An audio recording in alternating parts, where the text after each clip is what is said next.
Décoration magnifique.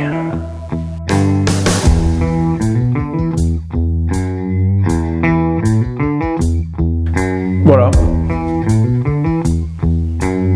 Bon, c'est tout ce que j'avais à dire.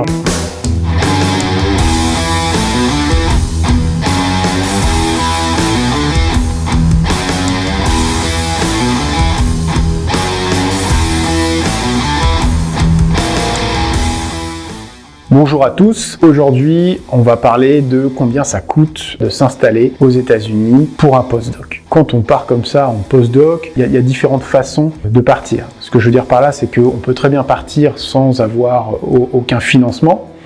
Dans ce cas-là, c'est très compliqué parce qu'il faut avoir des fonds personnels. Ou on peut partir avec des bourses de voyage, des bourses de travail. Il y a énormément de possibilités. Ça va dépendre essentiellement de votre projet, des gens qui vous encadrent, du laboratoire qui va vous accueillir. La plupart du temps, dans le milieu scientifique, il n'y a quand même pas la même chose que dans les milieux, on va dire, industriels. On a rencontré pas mal de gens ici à qui on a payé tout le déménagement, qui n'ont pas grand-chose à se préoccuper. Il y a déjà des maisons qui sont à disposition pour eux, voilà.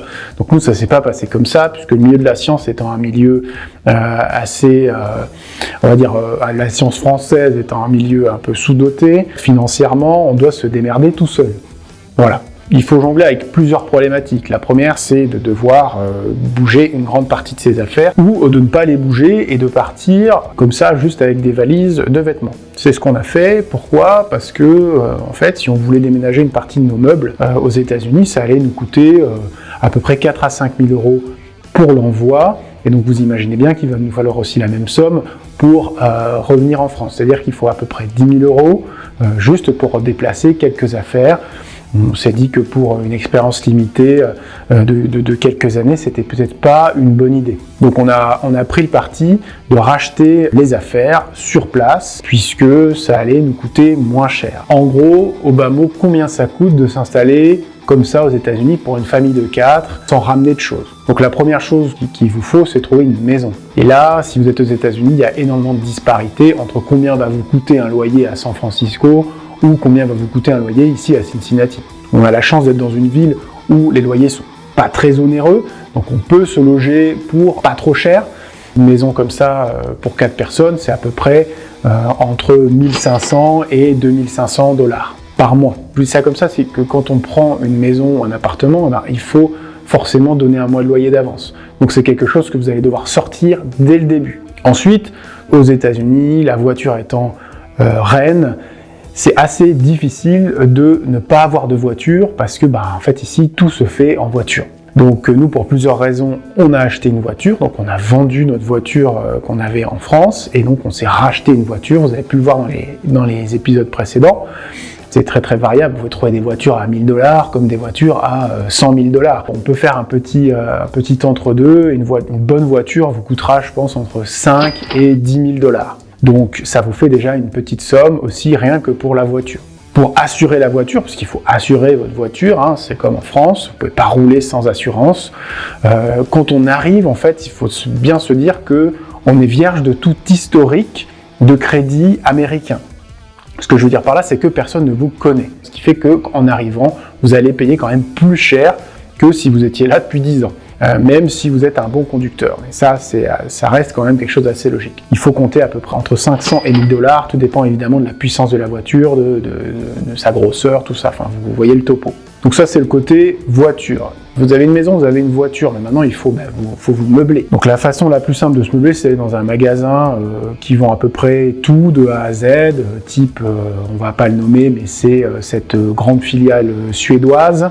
Donc dans cette grande filiale suédoise, vous pouvez trouver effectivement de la fourchette jusqu'au lit. Pour une famille de 4 personnes, il faut compter entre, je dirais, 3 et 5 000 $ quand même pour avoir une bonne base de confort pour 4 personnes. Après, vous allez avoir besoin de plusieurs choses en arrivant. Vous allez avoir besoin effectivement de mettre l'électricité et l'eau dans votre maison, c'est à peu près obligatoire. Alors, l'électricité va avec le gaz ici, c'est le gaz de ville.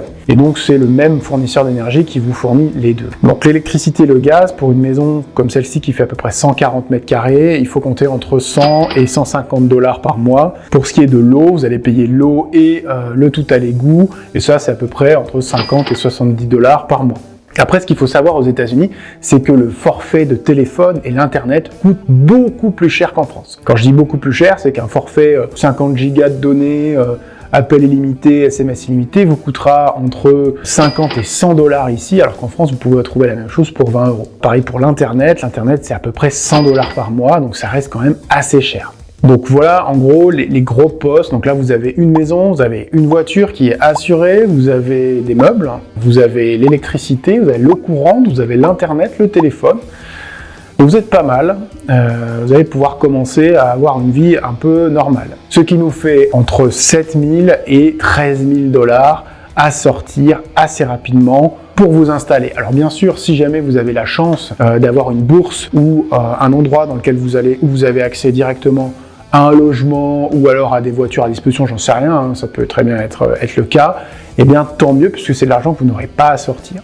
Dans mon cas, je n'ai pas eu accès à tout ça, mais l'hôpital pédiatrique a donné un peu moins de 2 000 $ pour nous aider à nous installer, ce qui est quand même pas rien, puisque on a pu quand même acheter un certain nombre de choses avec cet argent. Évidemment, tous les mois, vous avez bien compris, entre 1 500 et 2 500 $ de loyer, 200 $ de téléphone, entre 150 et 250 $ pour l'eau et l'électricité. Alors ce qui va vous coûter très cher aux États-Unis, si vous travaillez, et même si vous ne travaillez pas, puisque c'est quand même quelque chose qui est obligatoire quand on vient avec un visa temporaire, c'est d'avoir une couverture santé.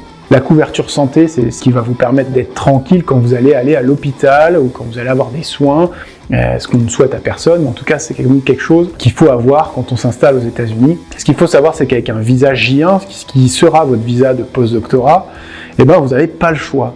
Il n'y a qu'une seule offre de santé qui est possible et malheureusement c'est la plus chère. En tout cas, moi ce que je peux vous dire, c'est que l'assurance santé coûte à peu près 350 $ par 15 jours de salaire, c'est-à-dire que 700 $ de votre salaire par mois part pour votre assurance santé. Cette assurance santé, elle ne va pas vous permettre d'être couvert à 100% quand vous allez être malade. Elle va vous permettre simplement d'avoir accès à des soins. Et ces soins, selon les soins que vous allez demander, vont être plus ou moins franchisés. C'est-à-dire que quand vous allez voir un médecin généraliste, votre assurance santé va prendre une partie, mais vous allez quand même devoir payer 30 à 50 $. Si vous allez voir un cardiologue ou un spécialiste, vous allez devoir payer presque jusqu'à 100 $.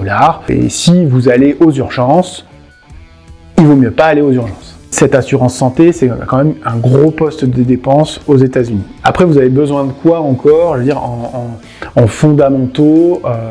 Alors, ce dont je ne parlerai pas ici, je ne sais pas combien ça coûte, c'est la garde d'enfants, puisque pour l'instant, nous on est 4 et ma femme ne travaille pas pour le moment, donc en fait, on n'a pas de budget de garde d'enfants. Par contre, on a mis nos enfants à l'école.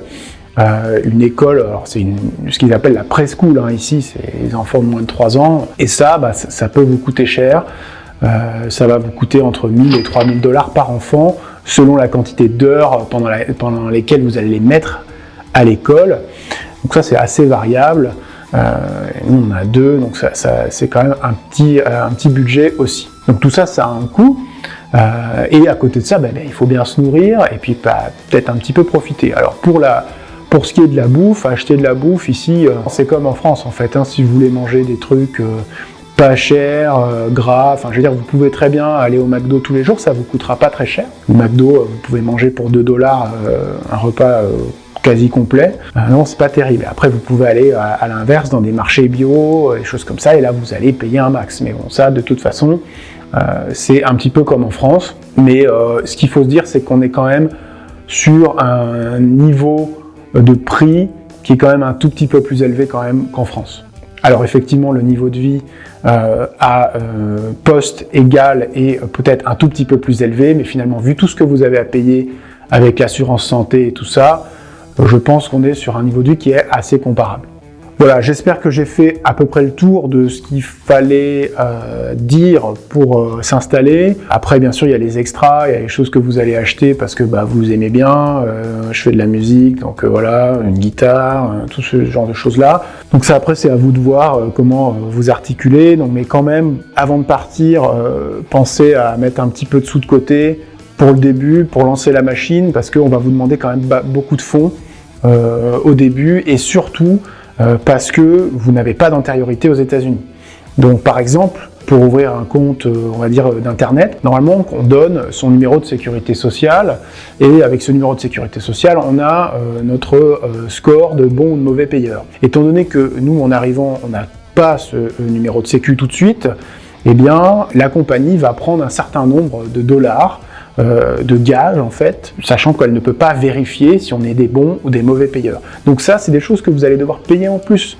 Et donc c'est certes à peu près 100 $ la fibre, mais le premier mois, vous allez gratter 200 $ de plus parce que on ne sait pas si vous êtes un bon ou un mauvais payeur. Donc ça, ce sont des choses qu'il faut avoir en tête. Je peux dire quand même un petit mot sur l'ouverture de compte. Donc l'ouverture de compte aux États-Unis, c'est quelque chose d'assez simple, vous avez juste besoin de votre passeport et d'une preuve d'adresse et vous ouvrez un compte. Il y a quelque chose qu'il faut bien avoir en tête, c'est que quand vous arrivez aux États-Unis, vous allez vouloir mettre de l'argent sur ce compte. Si vous avez vos 15 000 € de côté pour partir, ou je ne sais pas quel montant vous allez prendre pour partir, eh bien vous allez vouloir les transférer de votre banque française sur votre compte américain. Vous avez plusieurs façons de le faire, vous pouvez appeler votre banquier, il va vous demander un certain nombre de détails, mais surtout il va vous prendre une grosse commission pour transférer cet argent de votre compte français sur votre compte américain. Ça, c'est quelque chose à bien prendre en compte parce que pareil, avant d'arriver et d'avoir une adresse, machin, vous allez avoir besoin de faire des achats. Donc vous allez payer avec votre carte française et là vous allez avoir un maximum de frais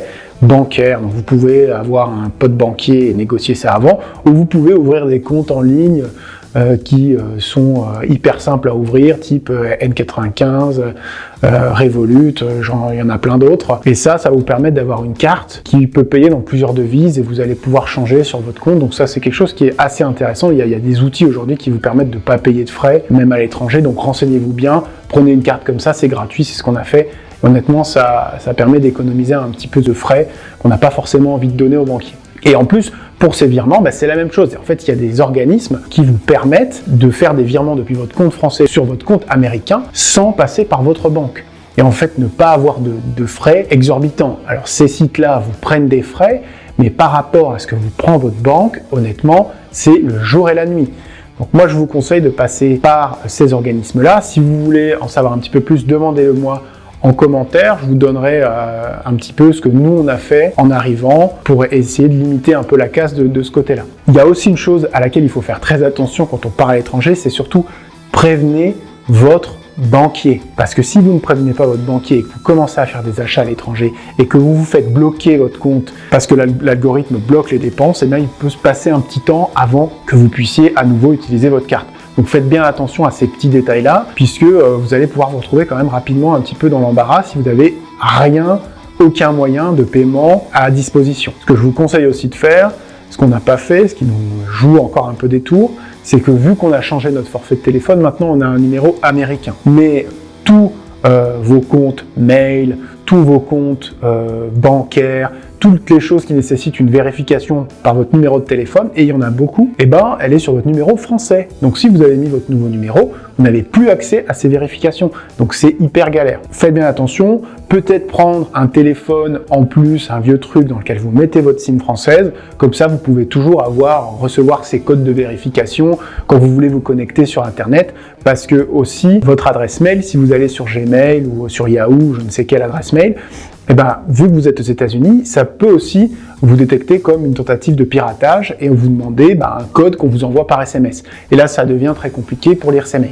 Donc voilà, ça c'est des petits conseils un peu pêle-mêle que je vous donne à l'installation. C'est des petites choses. Ces petites choses, en fait, je vous en parle parce que c'est exactement ce qui nous est arrivé et que si ça peut ne pas vous arriver, c'est plutôt sympa parce que c'est quand même jamais très marrant. C'est tout ce que j'avais à dire. J'en ai déjà dit beaucoup. À bientôt pour une prochaine vidéo.